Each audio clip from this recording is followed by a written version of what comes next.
ಒಂದು ದೇಶದಲ್ಲಿ ವಿಕ್ರಮರಾಜ ಎಂಬ ಒಬ್ಬ ರಾಜ ರಾಜ್ಯ ಮಾಡುತ್ತಿದ್ದನು. ಅವನಿಗೆ 2 ಹೆಣ್ಣು ಮಕ್ಕಳಿದ್ದರು. ರಾಜನ ಮೊದಲ ಪತ್ನಿ ನಿಧನರಾಗಿದ್ದಳು. ನಂತರ ಅವನು ಮಂದಾಕಿನಿ ಎಂಬ ಮಹಿಳೆಯನ್ನು 2ನೇ ಮದುವೆಯಾದನು. ಆದರೆ 2ನೇ ರಾಣಿಯು ತನ್ನ ಮಲಮಕ್ಕಳಾದ ಅನ್ವಿತಾ ಮತ್ತು ಕಾವೇರಿ ಅವರೊಂದಿಗೆ ತುಂಬಾ ಕೆಟ್ಟ ರೀತಿಯಲ್ಲಿ ವರ್ತಿಸುತ್ತಿದ್ದಳು.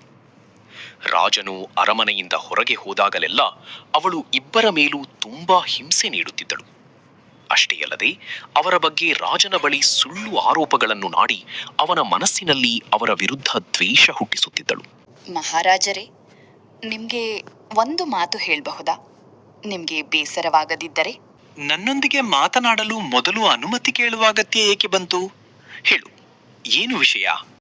ಮಂದಾಕಿನಿ ಹೇಳಲು ಹೊರಟಿದ್ದ ವಿಷಯವೇನೆಂದರೆ, ರಾಜನ 2 ಹೆಣ್ಣು ಮಕ್ಕಳಾದ ಅನ್ವಿತಾ ಮತ್ತು ಕಾವೇರಿ ತುಂಬಾ ಮೂರ್ಖರು ಎಂದು ಅವಳು ಹೇಳಲು ಪ್ರಾರಂಭಿಸಿದಳು. ಅಷ್ಟೇ ಅಲ್ಲದೆ ಅವರ ಮುಖವು ಅಪಶಕುನದಂತಿದೆ ಎಂದು ರಾಜನ ಮುಂದೆ ಹೇಳಿದಳು. ವಿಷಯ ಏನೆಂದರೆ, ನಿಜವಾಗಿ ನಾನು ಹೇಳಬೇಕೆಂದಿದ್ದದ್ದು, ನಿಮ್ಮ 2 ಹೆಣ್ಣು ಮಕ್ಕಳು, ನಮ್ಮ 2 ರಾಜಕುಮಾರಿಯರು ತುಂಬಾ ಮೂರ್ಖರು. ಅವರ ಮುಖವು ಅಪಶಕುನದಂತಿದೆ. ರಾಣಿ, ಇದು ಯಾವ ರೀತಿಯ ಮಾತು? ನೀನು ರಾಜಕುಮಾರಿಯರ ಬಗ್ಗೆ ಇಂತಹ ಮಾತುಗಳನ್ನು ಆಡಬಾರದು. ಅಯ್ಯೋ, ನಾನು ಸರಿಯಾಗಿಯೇ ಹೇಳುತ್ತಿದ್ದೇನೆ. ಇದರಲ್ಲಿ ತಪ್ಪೇನಿದೆ? ನಿಮ್ಗೆ ಬೇಕಾದ್ರೆ ನೀವೇ ಅವರ ಪರೀಕ್ಷೆ ತೆಗೆದುಕೊಳ್ಳಿ. ಆಗ ನಿಮ್ಮ ರಾಜಕುಮಾರಿಯರು ಮೂರ್ಖರೋ ಅಥವಾ ಬುದ್ಧಿವಂತರೋ ನಿಮ್ಗೆ ಗೊತ್ತಾಗುತ್ತದೆ. ಅಷ್ಟಕ್ಕೆ ಮಂದಾಕಿನಿಯವರು ಮುಖ ಅಪಶಕುನದಂತಿದೆ ಎಂಬ ತನ್ನ ಮಾತಿನ ಬಗ್ಗೆ ಹೇಳಲು ಮುಂದಾದಳು. ಇನ್ನು ಅವರ ಅಪಶಕುನದ ಮುಖದ ವಿಚಾರಕ್ಕೆ ಬಂದರೆ, ಹೌದು, ಇದನ್ನು ಎಲ್ಲರೂ ಹೇಳುತ್ತಾರೆ. ರಾಣಿ ನಿಮ್ಮ ಜೀವನಕ್ಕೆ ಬಂದಾಗಿನಿಂದ ಒಂದರ ಹಿಂದೆ ಒಂದರಂತೆ ಸಮಸ್ಯೆಗಳೇ ಬರುತ್ತಿವೆ. ಕೆಲವೊಮ್ಮೆ ಯಾರಾದರೂ ಅನಾರೋಗ್ಯಕ್ಕೆ ಒಳಗಾಗುತ್ತಾರೆ, ಮತ್ತೊಮ್ಮೆ ಯುದ್ಧ ಶುರುವಾಗುತ್ತದೆ, ಇಲ್ಲವಾದರೆ ಬೇರೆ ಯಾವುದಾದರೂ ತೊಂದರೆ ಎದುರಾಗುತ್ತದೆ. ಮಂದಾಕಿನಿಯ ಮಾತುಗಳನ್ನು ಕೇಳಿ ವಿಕ್ರಮರಾಜನಿಗೆ ತುಂಬಾ ಕೋಪ ಬಂದಿತು. ಆದರೆ ಅವರು ತಮ್ಮ ಕೋಪವನ್ನು ನಿಯಂತ್ರಿಸಿಕೊಂಡರು. ಏನೇ ಆಗಿರಲಿ, ರಾಜಕುಮಾರಿಯರ ಬಗ್ಗೆ ಇಂತಹ ಮಾತುಗಳನ್ನು ಹೇಳುವ ಮೊದಲು ನೀನು ಚೆನ್ನಾಗಿ ಯೋಚಿಸಿ ಮಾತನಾಡಬೇಕು. ನನಗೆ ನನ್ನ ಹೆಣ್ಣು ಮಕ್ಕಳೆಂದರೆ ತುಂಬಾ ಪ್ರೀತಿ. ರಾಜನು ತನ್ನ 2 ಹೆಣ್ಣು ಮಕ್ಕಳನ್ನು ತುಂಬಾ ಪ್ರೀತಿಸುತ್ತಿದ್ದನು. ಆದರೆ ಮಂದಾಕಿನಿಯ ಮಾತುಗಳು ಅವನ ಮನಸ್ಸಿನಲ್ಲಿ ಒಂದು ಅನುಮಾನವನ್ನು ಹುಟ್ಟುಹಾಕಿದ್ದವು. ಮಂದಾಕಿನಿಗೆ ರಾಜನು ತನ್ನ ಮಾತನ್ನು ನಂಬುತ್ತಾನೆ ಎಂಬ ಸಂಪೂರ್ಣ ನಂಬಿಕೆ ಇತ್ತು. ಅವಳಿಗೆ ಅನ್ವಿತಾ ಮತ್ತು ಕಾವೇರಿಯನ್ನು ಅರಮನೆಯಿಂದ ಹೊರಗೆ ಕಳುಹಿಸಬೇಕು ಎಂಬ ಆಸೆ ಇತ್ತು. ಮುಂದೆ ತನ್ನ ಮಗನೇ ಸಂಪೂರ್ಣ ರಾಜ್ಯವನ್ನು ಆಳಬೇಕು, ಎಲ್ಲರೂ ಅವನನ್ನು ಪ್ರೀತಿಸಬೇಕು ಮತ್ತು ಅವನ ಸೇವೆ ಮಾಡಬೇಕು ಎಂದು ಅವಳು ಬಯಸುತ್ತಿದ್ದಳು. ಆದರೆ ರಾಜನು ಮಂದಾಕಿನಿಯ ಮಾತುಗಳಿಗೆ ಯಾವುದೇ ಮಹತ್ವ ನೀಡಲಿಲ್ಲ. ಬಹುಶಃ ರಾಣಿ ಹೇಳುತ್ತಿರುವ ಮಾತಿನಲ್ಲಿ ಸ್ವಲ್ಪ ಸತ್ಯವಿರಬಹುದು. ನಾನು ನನ್ನ ಹೆಣ್ಣು ಮಕ್ಕಳ ಪರೀಕ್ಷೆಯನ್ನು ಖಂಡಿತವಾಗಿ ತೆಗೆದುಕೊಳ್ಳಬೇಕು. ಅವರು ನಿಜವಾಗಿಯೂ ಹೇಗಿದ್ದಾರೆ ಎಂಬುದನ್ನು ನಾನೇ ನೋಡಬೇಕು. ಹೀಗೆ ಯೋಚಿಸಿದ ರಾಜನು ತನ್ನ 2 ರಾಜಕುಮಾರಿಯರ ಪರೀಕ್ಷೆಯನ್ನು ತೆಗೆದುಕೊಳ್ಳಲು ನಿರ್ಧರಿಸಿದನು. ಆದರೆ ರಾಜನು ತನ್ನ ಹೆಣ್ಣು ಮಕ್ಕಳಿಗೆ ಯಾವ ಪರೀಕ್ಷೆಯನ್ನು ಇಡಲಿದ್ದನು? ರಾಜನು ತನ್ನ 2 ರಾಜಕುಮಾರಿಯರು ಸಮಸ್ಯೆಗಳನ್ನು ಪರಿಹರಿಸಬಲ್ಲರೋ ಇಲ್ಲವೋ ಎಂಬುದನ್ನು ತಿಳಿದುಕೊಳ್ಳಲು ಬಯಸಿದನು. ಅದಕ್ಕಾಗಿ ರಾಜನು 2 ರಾಜಕುಮಾರಿಯರನ್ನು ತನ್ನ ಬಳಿಗೆ ಕರೆಸಿಕೊಂಡು ಅವರಿಗೆ ಒಂದೊಂದೇ ಪ್ರಶ್ನೆಗಳನ್ನು ಕೇಳಲು ಪ್ರಾರಂಭಿಸಿದನು. ರಾಜಕುಮಾರಿ ಕಾವೇರಿ, ಈ ಭೂಮಿಯ ಮೇಲೆ ನಿನಗೆ ಎಲ್ಲಕ್ಕಿಂತ ಮೊದಲು ಯಾವುದು ಇಷ್ಟ ಎಂದು ನನಗೆ ಹೇಳು. ನನಗೆ ನನ್ನ ಮೀನುನೇ ಎಲ್ಲಕ್ಕಿಂತ ಹೆಚ್ಚು ಇಷ್ಟ. ಸರಿ, ಮೀನುಗಿಂತಲೂ ಹೆಚ್ಚು ಯಾರನ್ನು ಪ್ರೀತಿಸುತ್ತೀಯಾ?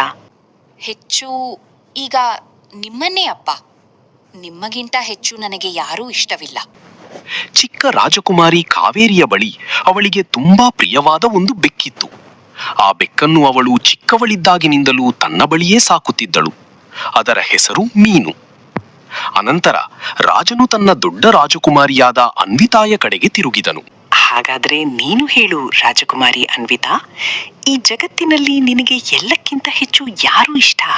ನನಗೂ ಈ ಜಗತ್ತಿನಲ್ಲಿ ಎಲ್ಲಕ್ಕಿಂತ ಹೆಚ್ಚು ನೀವು ಅಪ್ಪ ಇಷ್ಟ. ಅನ್ವಿತಾ ಬುದ್ಧಿವಂತಳಾಗಿದ್ದಳು ಮತ್ತು ಕಾವೇರಿಗಿಂತ ದೊಡ್ಡವಳೂ ಆಗಿದ್ದಳು. ಆದ್ದರಿಂದ ರಾಜನು ಉಳಿದ ಪರೀಕ್ಷೆಯನ್ನು ಅವಳಿಂದಲೇ ತೆಗೆದುಕೊಳ್ಳಲು ನಿರ್ಧರಿಸಿದನು. ಸರಿ, ಹಾಗಾದ್ರೆ ನಾನು ನಿನಗೆ ಎಷ್ಟು ಇಷ್ಟ ಎಂದು ಹೇಳು. ಅಪ್ಪ, ನೀವು ನನಗೆ ಎಷ್ಟು ಪ್ರಿಯರಾಗಿದ್ದೀರೋ ಅಷ್ಟೇ ಪ್ರಿಯ. ಊಟದ ರುಚಿಗೆ ಉಪ್ಪು ಎಷ್ಟು ಮುಖ್ಯವೋ ಅಷ್ಟು ಎಂದು ಹೇಳಿದ ಅನ್ವಿತಾ ಜೋರಾಗಿ ನಕ್ಕಳು. ಅಷ್ಟರಲ್ಲಿ ರಾಣಿ ಮಂದಾಕಿನಿಯೂ ಆ ಕೋಣೆಗೆ ಬಂದಳು. ನಾನು ಮೊದಲೇ ಹೇಳಿದ್ದೆನಲ್ಲ ಮಹಾರಾಜರೇ, ನಿಮ್ಮ ಮಗಳು ಮೂರ್ಖಳು ಎಂದು. ಈಗ ನೋಡಿ, ಅವಳು ನಿಮ್ಮನ್ನು ಯಾವುದಕ್ಕೆ ಹೋಲಿಸಿದ್ದಾಳೆ? ರಾಣಿ ರಾಜನಿಗೆ ಅನ್ವಿತಾಳ ಉತ್ತರವನ್ನು ಅರ್ಥ ಮಾಡಿಕೊಳ್ಳುವ ಬದಲು ಅವಳ ವಿರುದ್ಧವಾಗಿ ತಿರುಗಿಸಿ ಹೇಳಲು ಪ್ರಾರಂಭಿಸಿದಳು. ಉಪ್ಪು ಉಪ್ಪು ಅಂದರೆ ಅತ್ಯಂತ ಅಗ್ಗದ ವಸ್ತು. ಸ್ವಲ್ಪ ಹಣ ಕೊಟ್ಟರೆ ಸಾಕು, ಸುಲಭವಾಗಿ ಸಿಗುತ್ತದೆ.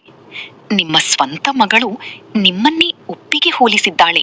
ಅನ್ವಿತಾ, ನಿನ್ನ ಈ ಮಾತು ನನಗೆ ತುಂಬಾ ಬೇಸರವಾಗಿದೆ. ನೀನು ಇಷ್ಟು ತಿಳುವಳಿಕೆ ಇಲ್ಲದವಳು ಎಂದು ನಾನು ಎಂದಿಗೂ ಯೋಚಿಸಿರಲಿಲ್ಲ. ಯಾರೊಂದಿಗೆ ಹೇಗೆ ಮಾತನಾಡಬೇಕು ಎಂಬುದು ನಿನಗೆ ಅರ್ಥವಾಗುವುದಿಲ್ಲವೇ? ಅಪ್ಪ, ಹಾಗಲ್ಲ. ನೀವು ನನ್ನ ಮಾತಿನ ಅರ್ಥವನ್ನು ತಪ್ಪಾಗಿ ಅರ್ಥ ಮಾಡಿಕೊಂಡಿದ್ದೀರಿ. ನಾನು ಹೇಳಲು ಬಯಸಿದ್ದು, ನೀನು ಹೇಳಬೇಕೆಂದಿದ್ದ ಮಾತನ್ನು ಹೇಳಿಯಾಗಿದೆ. ನಿನ್ನ ಸ್ವಂತ ತಂದೆಯನ್ನೇ ಅವಮಾನ ಮಾಡಿದ್ದೀಯ. ಇಂದಿನವರೆಗೆ ರಾಜನ ಮುಂದೆ ಇಂತಹ ಮಾತುಗಳನ್ನು ಹೇಳುವ ಧೈರ್ಯ ಯಾರಿಗೂ ಬಂದಿಲ್ಲ. ಆದ್ರೆ ನೀನು ಅದನ್ನು ಮಾಡಿದ್ದೀಯ. ತಂದೆ ವಿಕ್ರಮರಾಜ ಮತ್ತು ಮಲತಾಯಿ ಮಂದಾಕಿನಿಯ ಮಾತುಗಳನ್ನು ಕೇಳಿ ರಾಜಕುಮಾರಿ ಅನ್ವಿತಾ ಅಳಲು ಪ್ರಾರಂಭಿಸಿದಳು. ಅವಳು ಹೇಳಲು ಬಯಸಿದ್ದ ಮಾತಿನ ಅರ್ಥ ಅವರು ಅರ್ಥ ಮಾಡಿಕೊಂಡಂತೆ ಇರಲಿಲ್ಲ. ಆದರೆ ಅವಳ ಮಾತನ್ನು ಸಂಪೂರ್ಣವಾಗಿ ಕೇಳಲು ರಾಜನು ಸಿದ್ಧನಿರಲಿಲ್ಲ. ಆ ದಿನದ ನಂತರ ರಾಜನು ಅನ್ವಿತಾಳೊಂದಿಗೆ ಮತ್ತೆ ಮಾತನಾಡಲೇ ಇಲ್ಲ. ಕೆಲವು ದಿನಗಳು ಕಳೆದವು. ಮತ್ತೆ ಅರಮನೆಯಲ್ಲಿ ಒಂದು ವಿಚಿತ್ರ ಘಟನೆ ನಡೆಯಿತು. ಒಂದು ದಿನ ವಿಕ್ರಮರಾಜನು ರಾಣಿ ಮಂದಾಕಿನಿಯ ಬಳಿಗೆ ಬಂದನು. ಮಂದಾಕಿನಿ, ನಾನು ಮತ್ತೊಂದು ರಾಜ್ಯಕ್ಕೆ ಹೋಗುತ್ತಿದ್ದೇನೆ. ಅಲ್ಲಿನ ರಾಜನೊಂದಿಗೆ ಕೆಲವು ಮುಖ್ಯ ವಿಷಯಗಳ ಬಗ್ಗೆ ಮಾತನಾಡಬೇಕಿದೆ. ನಾನು ರಾಜಕುಮಾರಿ ಅನ್ವಿತಾಳ ವಿವಾಹವನ್ನು ರಾಜಕುಮಾರ ಮಹೇಂದ್ರ ಸಿಂಗ್ ಅವರೊಂದಿಗೆ ಮಾಡಬೇಕೆಂದು ನಿರ್ಧರಿಸಿದ್ದೇನೆ. ಅದೇ ಕಾರಣಕ್ಕಾಗಿ ನಾನು ಅರಮನೆಯಿಂದ ಹೊರಟು ಆ ರಾಜ್ಯಕ್ಕೆ ಹೋಗುತ್ತಿದ್ದೇನೆ. ಅಲ್ಲಿನ ರಾಜನು ಸ್ವತಃ ಇಲ್ಲಿಗೆ ಬರಲು ಸಾಧ್ಯವಿಲ್ಲ ಎಂಬುದು ನಿನಗೆ ಗೊತ್ತೇ ಇದೆ. ಆದ್ದರಿಂದ ನಾನೇ ಅಲ್ಲಿಗೆ ಹೋಗಬೇಕಾಗಿದೆ. ರಾಜನ ಮಾತುಗಳನ್ನು ಕೇಳಿದ ಮಂದಾಕಿನಿಗೆ ಒಳಗೊಳಗೆ ತುಂಬಾ ಕೋಪ ಬಂದಿತು. ಅನ್ವಿತಾಳ ಮದುವೆ ಇಷ್ಟು ಒಳ್ಳೆಯ ರಾಜಕುಮಾರನೊಂದಿಗೆ ನಡೆಯುವುದು ಅವಳಿಗೆ ಸ್ವಲ್ಪವೂ ಇಷ್ಟವಿರಲಿಲ್ಲ.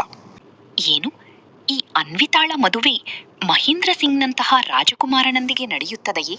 ಆಗಲೂ ನಾನು ಎಂದಿಗೂ ಬಿಡುವುದಿಲ್ಲ. ಮಂದಾಕಿನಿ ಅನ್ವಿತಾಳ ಮದುವೆಯನ್ನು ಹೇಗಾದರೂ ನಿಲ್ಲಿಸಬೇಕು ಎಂದು ನಿರ್ಧರಿಸಿದಳು. ಆದರೆ ಅದಕ್ಕಾಗಿ ಏನು ಮಾಡಬೇಕು ಎಂಬುದೇ ಅವಳಿಗೆ ಅರ್ಥವಾಗಲಿಲ್ಲ. ಇಲ್ಲ, ರಾಜಕುಮಾರಿಯ ಮದುವೆ ಮಹೇಂದ್ರ ಸಿಂಗ್ನೊಂದಿಗೆ ನಡೆಯಲು ಸಾಧ್ಯವೇ ಇಲ್ಲ. ನಾನು ಏನಾದರೂ ಯೋಚಿಸಬೇಕು. ಆದರೆ ವಿಕ್ರಮರಾಜನು ಯಾವುದೇ ಕಾರಣಕ್ಕೂ ರಾಣಿ ಮಂದಾಕಿನಿಯ ಮಾತನ್ನು ಕೇಳಲು ಸಿದ್ಧನಿರಲಿಲ್ಲ. ಅನ್ವಿತಾಳ ಮಾತಿನಿಂದ ರಾಜನ ಮನಸ್ಸಿಗೆ ಈಗಾಗಲೇ ತುಂಬಾ ನೋವಾಗಿತ್ತು.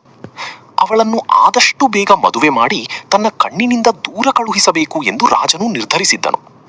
ಹೀಗೆ ಯೋಚಿಸಿದ ವಿಕ್ರಮರಾಜನು ಮತ್ತೊಂದು ರಾಜ್ಯದ ಕಡೆಗೆ ಹೊರಟು ಹೋದನು. ಇತ್ತ ಅರಮನೆಯಲ್ಲಿ ಮಂದಾಕಿನಿ ಅನ್ವಿತಾ ಮತ್ತು ಕಾವೇರಿಯನ್ನು ಹೇಗಾದರೂ ತನ್ನ ದಾರಿಯಿಂದ ದೂರ ಮಾಡಬೇಕೆಂದು ಸಂಚು ರೂಪಿಸಲು ಪ್ರಾರಂಭಿಸಿದಳು. ಸ್ವಲ್ಪ ಸಮಯದ ನಂತರ ಮಂದಾಕಿನಿ ಇಬ್ಬರು ರಾಜಕುಮಾರಿಯರ ಬಳಿಗೆ ಬಂದು ಮಾತನಾಡಲು ಆರಂಭಿಸಿದಳು. ರಾಜನು ನನಗೆ ಹೇಳಿ ಹೋಗಿದ್ದಾರೆ, ನಿಮ್ಮಿಬ್ಬರನ್ನು ಕಾಡಿಗೆ ಕಳುಹಿಸಬೇಕು ಎಂದು. ನಾನು ನಿಮ್ಮಿಬ್ಬರನ್ನು ಕಾಡಿಗೆ ಕರೆದುಕೊಂಡು ಹೋಗಿ ಬೇಟೆಯಾಡುವುದು, ಬಿಲ್ಲುಗಾರಿಕೆ ಮತ್ತು ಹೂವುಗಳನ್ನು ಆರಿಸುವಂತಹ ಕೆಲವು ಕಲೆಗಳನ್ನು ಕಲಿಸುತ್ತೇನೆ. ಕೊನೆಗೂ ರಾಜಕುಮಾರಿ ಅನ್ವಿತಾಳ ಮದುವೆ ಇಷ್ಟು ದೊಡ್ಡ ಮನೆತನದಲ್ಲಿ ನಡೆಯುತ್ತಿದೆ. ಅವಳಿಗೆ ಕೆಲವು ಕಲೆಗಳು ತಿಳಿದಿರಬೇಕಲ್ಲವೇ? ರಾಣಿ ಮಂದಾಕಿನಿಯ ಮಾತನ್ನು ನಂಬಿದ ರಾಜಕುಮಾರಿ ಅನ್ವಿತಾ ಮತ್ತು ರಾಜಕುಮಾರಿ ಕಾವೇರಿ ಅವಳೊಂದಿಗೆ ಕಾಡಿಗೆ ಹೋಗಲು ಒಪ್ಪಿಕೊಂಡರು. ಮಂದಾಕಿನಿ ಇಬ್ಬರು ರಾಜಕುಮಾರಿಯರನ್ನು ತನ್ನೊಂದಿಗೆ ಕಾಡಿಗೆ ಕರೆದುಕೊಂಡು ಹೋದಳು.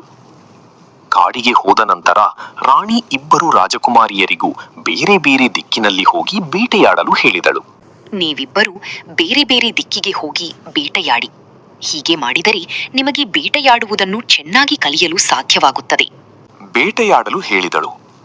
ಬೇಟೆಯಾಡುವುದನ್ನು ಕಲಿಸುವ ನೆಪದಲ್ಲಿ ಮಂದಾಕಿನಿ ಅನ್ವಿತಾಳನ್ನು ಕಾಡಿನ ಇನ್ನಷ್ಟು ಒಳಭಾಗಕ್ಕೆ ಕರೆದುಕೊಂಡು ಹೋದಳು. ಅವಳು ತನ್ನ ನಿಜವಾದ ಸಂಚನ್ನು ಇಬ್ಬರು ರಾಜಕುಮಾರಿಯರಿಗೂ ತಿಳಿಯದಂತೆ ಬಹಳ ಜಾಣ್ಮೆಯಿಂದ ಮುಂದುವರಿಸಿದಳು. ಇಬ್ಬರು ರಾಜಕುಮಾರಿಯರನ್ನು ಬೇಟೆಯಾಡುವುದರಲ್ಲಿ ತೊಡಗಿಸಿ ಮಂದಾಕಿನಿ ತಾನೇ ರಥದಲ್ಲಿ ಕುಳಿತು ವೇಗವಾಗಿ ಅಲ್ಲಿಂದ ತಪ್ಪಿಸಿಕೊಂಡು ಹೋದಳು. ಇತ್ತ ಕಾವೇರಿ ಬಹಳ ಹೊತ್ತಿನವರೆಗೆ ಕಾಡಿನಲ್ಲಿ ಅಲದಾಡುತ್ತಿದ್ದಳು. ಆದರೆ ಎಷ್ಟು ಹುಡುಕಿದರೂ ರಾಣಿ ಮಂದಾಕಿನಿ ಮತ್ತೆ ಅವಳ ಕಣ್ಣಿಗೆ ಕಾಣಿಸಲಿಲ್ಲ. ಸೈನಿಕರೂ ಎಲ್ಲಿಯೂ ಕಾಣಿಸಲಿಲ್ಲ. ಇದರಿಂದ ರಾಜಕುಮಾರಿ ಕಾವೇರಿ ತನ್ನ ಪ್ರೀತಿಯ ಬೆಕ್ಕು ಮೀನುವನ್ನು ಮಡಿಲಲ್ಲಿ ಎತ್ತಿಕೊಂಡು ಜೋರಾಗಿ ಅಳಲು ಪ್ರಾರಂಭಿಸಿದಳು. ಮೀನು, ನಾನೇನ್ ಮಾಡ್ಲಿ? ಈಗ ನಾವು ಏನ್ ಮಾಡ್ಬೇಕು?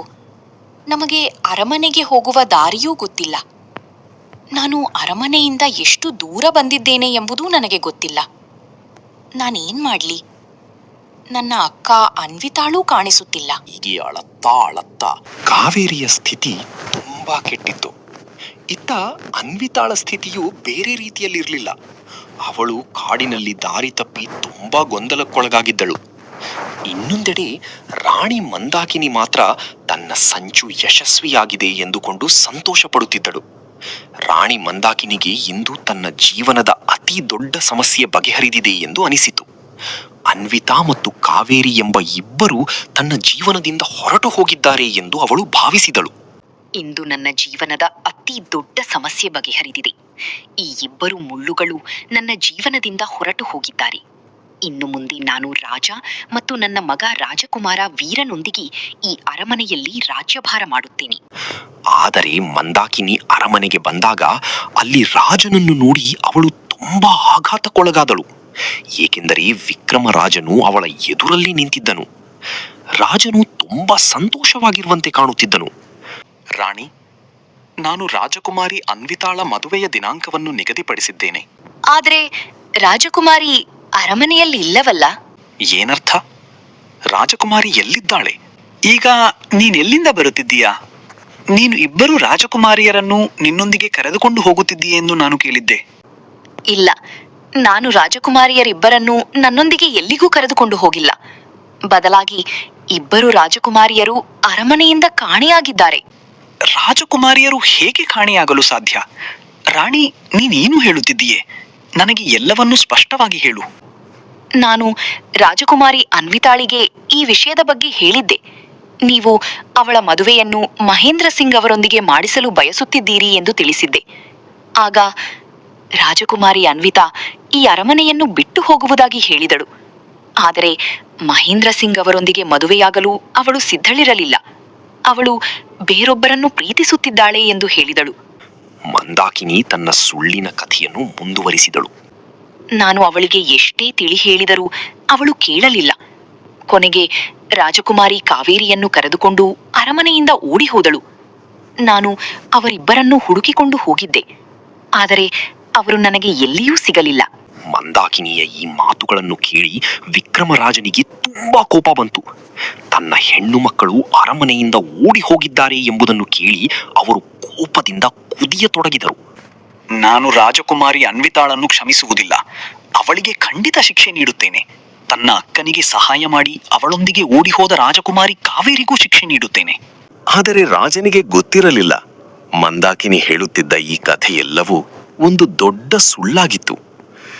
ವಿಕ್ರಮರಾಜನು ತನ್ನ ಸೈನಿಕರನ್ನು ಕರೆದುಕೊಂಡು ಕಾಡಿನ ಕಡೆಗೆ ಹೊರಟನು. ಅವರು ಕಾಡಿನಲ್ಲೆಲ್ಲ ರಾಜಕುಮಾರಿ ಅನ್ವಿತಾ ಮತ್ತು ಕಾವೇರಿಯನ್ನು ಹುಡುಕುತ್ತಾ ಅವರ ಹೆಸರುಗಳನ್ನು ಕೂಗಿ ಕರೆಯಲು ಪ್ರಾರಂಭಿಸಿದರು. ಅಷ್ಟರಲ್ಲಿ ಅನ್ವಿತಾಳಿಗೆ ದೂರದಿಂದ ಕೆಲವು ಧ್ವನಿಗಳು ಕೇಳಿಸಿದವು. ಅವಳು ಆಶ್ಚರ್ಯದಿಂದ ತನ್ನ ಸುತ್ತಲೂ ನೋಡಲು ಪ್ರಾರಂಭಿಸಿದಳು. ಆಗ ಅವಳಿಗೆ ಒಬ್ಬ ಸೈನಿಕ ಕಾಣಿಸಿದನು.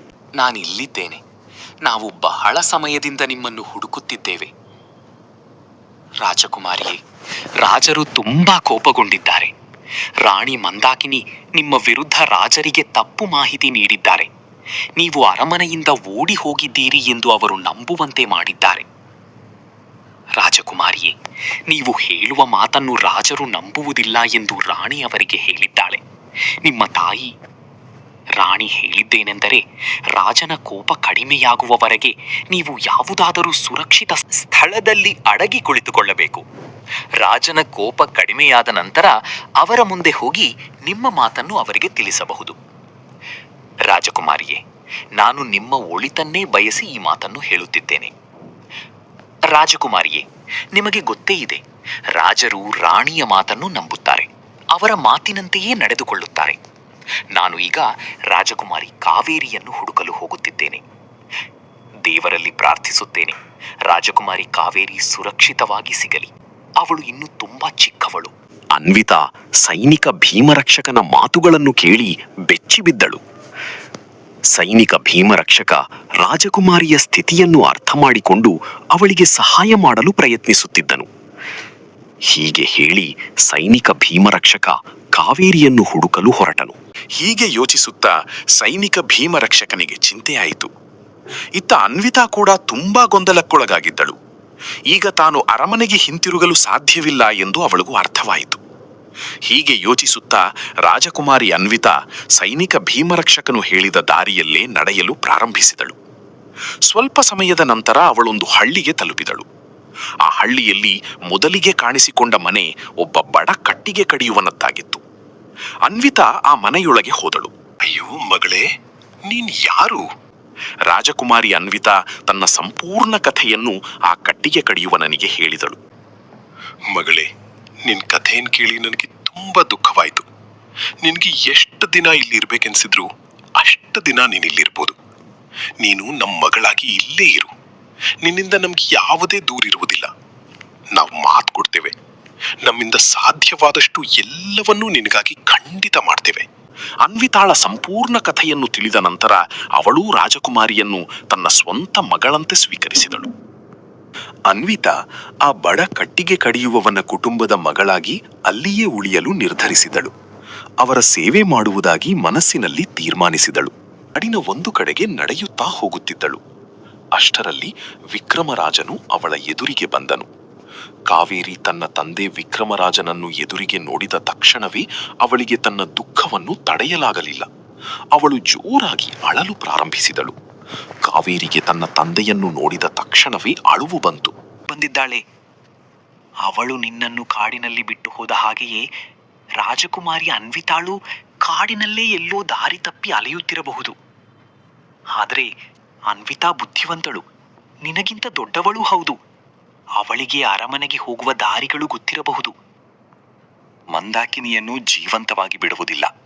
ಅವಳು ನನ್ನ ಭಾವನೆಗಳಿಗೆ ಅವಮಾನ ಮಾಡಿದ್ದಾಳೆ, ನನ್ನ ನಂಬಿಕೆಯನ್ನು ಮುರಿದಿದ್ದಾಳೆ. ನಾನು ಇಷ್ಟು ದಿನ ನನ್ನ ರಾಜಕುಮಾರಿಯರ ಮಾತನ್ನು ಎಂದಿಗೂ ಕೇಳಲಿಲ್ಲ. ಆದರೆ ಇಂದು ನನಗೆ ಸತ್ಯ ತಿಳಿದು ಬಂದಿದೆ. ನೀನು ಎಂದಿಗೂ ನನ್ನ ಹೆಣ್ಣು ಮಕ್ಕಳನ್ನು ನಿನ್ನ ಸ್ವಂತ ಮಕ್ಕಳಂತೆ ನೋಡಲೇ ಇಲ್ಲ. ಅವಳನ್ನು ಬಂಧಿಸಿ ಸೆರೆಮನೆಗೆ ಕಳುಹಿಸಲಾಯಿತು. ರಾಜನು ತನ್ನ ರಾಜಕುಮಾರಿ ಅನ್ವಿತಾಳನ್ನು ಬಹಳಷ್ಟು ಹುಡುಕಿಸಿದನು. ಆದರೆ ಅವಳು ಎಲ್ಲಿಯೂ ಸಿಗಲಿಲ್ಲ. ಹೀಗೆ ಕೆಲವು ದಿನಗಳು ಕಳೆದವು. ಒಂದು ದಿನ ವಿಕ್ರಮರಾಜನು ಬೇಟೆಗೆ ಹೋಗುತ್ತಿದ್ದನು. ಬೇಟೆಯಾಡುತ್ತಾ ಹೋಗುತ್ತಿದ್ದಾಗ ಅವನಿಗೆ ಬಾಯಾರಿಕೆ ಆಯಿತು. ಕಾಡಿನ ಸಮೀಪದಲ್ಲಿದ್ದ ಮೊದಲ ಮನೆಯೊಂದನ್ನು ನೋಡಿ ನೀರು ಕುಡಿಯಲು ತನ್ನ ಸೈನಿಕನೊಂದಿಗೆ ಆ ಮನೆಯೊಳಗೆ ಹೋದನು. ಅದೇ ಮನೆಯಲ್ಲಿ ರಾಜಕುಮಾರಿ ಅನ್ವಿತಾ ವಾಸಿಸುತ್ತಿದ್ದಳು. ತನ್ನ ತಂದೆಯಾದ ವಿಕ್ರಮರಾಜನನ್ನು ನೋಡಿದ ತಕ್ಷಣವೇ ಅನ್ವಿತಾಳಿಗೆ ಅವರ ಪರಿಚಿತವಾದ ವಾಸನೆ ತಿಳಿಯಿತು. ಮಹಾರಾಜರೇ, ದಯವಿಟ್ಟು ನಮ್ಮ ಮನೆಯಲ್ಲಿ ಊಟ ಮಾಡಿ. ನೀವು ತುಂಬಾ ದೂರದಿಂದ ಬಂದಿದ್ದೀರಿ. ತಯಾರಿಸಿದ ಊಟವನ್ನು ರಾಜ ವಿಕ್ರಮರಾಜನಿಗೆ ಬಡಿಸಿದನು. ರಾಜನು ಊಟವನ್ನು ರುಚಿ ನೋಡಿದಾಗ ಊಟ ಅವರಿಗೆ ತುಂಬಾ ಇಷ್ಟವಾಯಿತು. ಆದರೆ ಊಟದಲ್ಲಿ ಏನೋ ಒಂದು ಕೊರತೆ ಇದೆ ಎಂದು ಅವರಿಗೆ ಅನಿಸಿತು. ಈ ಊಟವನ್ನು ತಯಾರಿಸಿದವರನ್ನು ನನ್ನ ಬಳಿಗೆ ಕಳುಹಿಸಿ. ಅವರು ಊಟವನ್ನು ತುಂಬಾ ಚೆನ್ನಾಗಿ ತಯಾರಿಸಿದ್ದಾರೆ. ಆದರೆ ಊಟದಲ್ಲಿ ಒಂದು ಕೊರತೆ ಉಳಿದಿದೆ. ಅಷ್ಟರಲ್ಲಿ ರಾಜಕುಮಾರಿ ಅನ್ವಿತಾ ಮುಖಕ್ಕೆ ಮುಸುಕು ಹಾಕಿಕೊಂಡು ರಾಜನ ಮುಂದೆ ಬಂದಳು. ಸ್ವಲ್ಪ ಸಮಯ ಮೌನವಾಗಿದ್ದ ರಾಜಕುಮಾರಿ ಅನ್ವಿತಾ ತನ್ನ ಮಾತನ್ನು ಮುಂದುವರಿಸಿದಳು. ಹೌದಾ? ಏನು ಕೊರತೆ ಇದೆ ಎಂದು ಹೇಳಿ. ಅದೇ ರೀತಿಯಲ್ಲಿ ಜೀವನದಲ್ಲೂ ಕೆಲವು ಸಂಬಂಧಗಳಿರುತ್ತವೆ.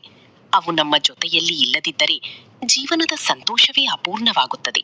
ಇಷ್ಟು ಹೇಳಿದ ನಂತರ ರಾಜಕುಮಾರಿ ಅನ್ವಿತಾ ತನ್ನ ಮುಖದಲ್ಲಿದ್ದ ಮುಸುಕನ್ನು ನಿಧಾನವಾಗಿ ತೆಗೆದಳು.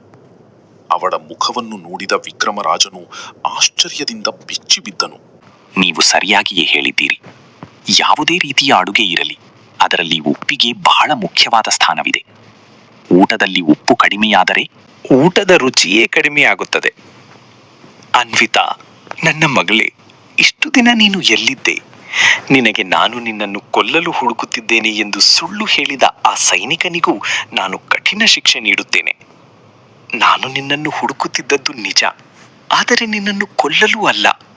ನೀನು ನನ್ನನ್ನು ಪ್ರೀತಿಸಲಿ ಅಥವಾ ಪ್ರೀತಿಸದಿರಲಿ, ನೀನು ಎಷ್ಟೇ ದೊಡ್ಡ ತಪ್ಪು ಮಾಡಿದರೂ ಒಬ್ಬ ತಂದೆ ತನ್ನ ಮಗಳನ್ನು ಎಂದಿಗೂ ಕೊಲ್ಲಲು ಸಾಧ್ಯವಿಲ್ಲ. ನನ್ನಿಂದ ತುಂಬಾ ದೊಡ್ಡ ತಪ್ಪಾಗಿದೆ. ನಾನು ಅಪ್ಪ, ಆ ಸೈನಿಕನ ಮಾತಿನ ವಿಷಯವೂ ಇದೆ. ಆ ಸೈನಿಕನೂ ರಾಣಿಯ ಜೊತೆ ಸೇರಿಕೊಂಡಿದ್ದನು. ನಾನು ನಿಮಗೆ ಹೇಳಿದ ಮಾತುಗಳನ್ನೆಲ್ಲ ಹೇಳುವಂತೆ ರಾಣಿಯೇ ಅವನಿಗೆ ಹೇಳಿದ್ದಳು. ನೀನು ಎಷ್ಟೇ ದೊಡ್ಡ ತಪ್ಪು ಮಾಡಿದರೂ ಒಬ್ಬ ತಂದೆ ತನ್ನ ಮಗಳನ್ನು ಎಂದಿಗೂ ಕೊಲ್ಲಲು ಸಾಧ್ಯವಿಲ್ಲ. ಆದರೆ ನನ್ನಿಂದ ತುಂಬಾ ದೊಡ್ಡ ತಪ್ಪಾಗಿದೆ. ನೀನು ಹೇಳಿದ ಉಪ್ಪು ಮಾತಿನ ಅರ್ಥವನ್ನು ನಾನು ಅರ್ಥ ಮಾಡಿಕೊಳ್ಳಲಿಲ್ಲ. ನನ್ನನ್ನು ಕ್ಷಮಿಸು ಮಗಳೇ. ಬಾ, ಮನೆಗೆ ಹೋಗೋಣ. ರಾಣಿ ಮಂದಾಕಿನಿ ಮತ್ತು ಅವಳಿಗೆ ಸಹಾಯ ಮಾಡಿದ ಸೈನಿಕ ಭೀಮರಕ್ಷಕನಿಗೂ ಅವರ ತಪ್ಪಿಗೆ ಕಠಿಣ ಶಿಕ್ಷೆ ನೀಡಲಾಯಿತು. ಹೀಗೆ ಅನ್ವಿತಾ ತನ್ನ ತಂದೆಯೊಂದಿಗೆ ಮತ್ತೆ ಒಂದಾಡಲು ಅರಮನೆಯಲ್ಲಿ ಸಂತೋಷ ಮರಳಿ ಬಂತು. ಮತ್ತು ಈ ಕಥೆಯ ನೀತಿ ಏನೆಂದರೆ, ಯಾವುದೇ ಮಾತನ್ನು ಅದರ ಸಂಪೂರ್ಣ ಅರ್ಥ ತಿಳಿಯದೆ ತಪ್ಪಾಗಿ ಅರ್ಥೈಸಬಾರದು. ಮತ್ತು ತಂದೆ ಮಗಳ ಸಂಬಂಧದ ಪ್ರೀತಿ ಯಾವ ಸಂದರ್ಭದಲ್ಲೂ ಅಮೂಲ್ಯವಾದದ್ದು. ಇದು ಒಂದು ಸುಂದರವಾದ ಮತ್ತು ಪಾಠ ಕಲಿಸುವ ಕಥೆ. ಈ ಕಥೆಯ ಇಲ್ಲಿಗೆ ಸುಖಾಂತ್ಯಗೊಂಡಿದೆ.